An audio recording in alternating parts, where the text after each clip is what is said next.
ലോകം മുഴുവൻ ഉറ്റുനോക്കുന്ന ഹോർമൂസ് കടലിടുക്കിൽ ഇറാൻ തങ്ങളുടെ സൈനിക കരുത്ത് പ്രകടിപ്പിക്കാൻ തുടങ്ങിയിരിക്കുന്നു.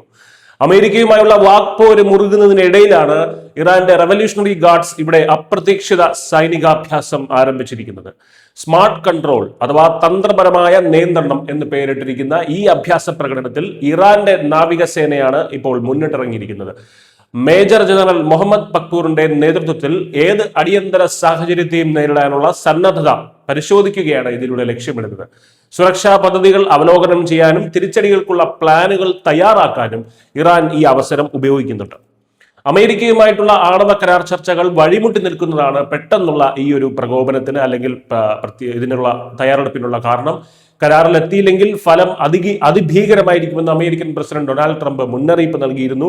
ഇതിന് മറുപടിയായിട്ടാണ് അമേരിക്ക ബലപ്രയോഗത്തിന് മുതിർന്നാൽ മേഖലയിലെ അമേരിക്കൻ താവളങ്ങൾ ലക്ഷ്യമിടും എന്ന് ഇറാന്റെ ദേശീയ സുരക്ഷാ കൗൺസിൽ സെക്രട്ടറി അലി ലാരിജാനി തിരിച്ചടിച്ചത്. ലോകത്തെ എണ്ണ വ്യാപാരത്തിന്റെ ജീവനാഡിയാണ് ഹോർമൂസ് കടലിടുക്ക് എന്ന് പറയുന്നത്. ഇവിടെ ഇറാൻ നടത്തുന്ന നീക്കങ്ങൾ അന്താരാഷ്ട്ര വിപണിയെയും എണ്ണവിലയും നേരിട്ട് ബാധിക്കും.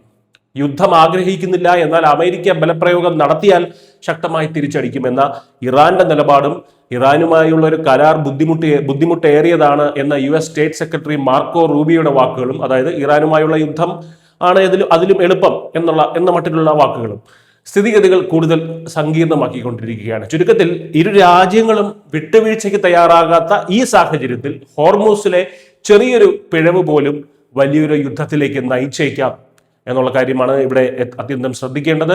വാർത്തകൾ തുടരുന്നു. News desk Malayalam.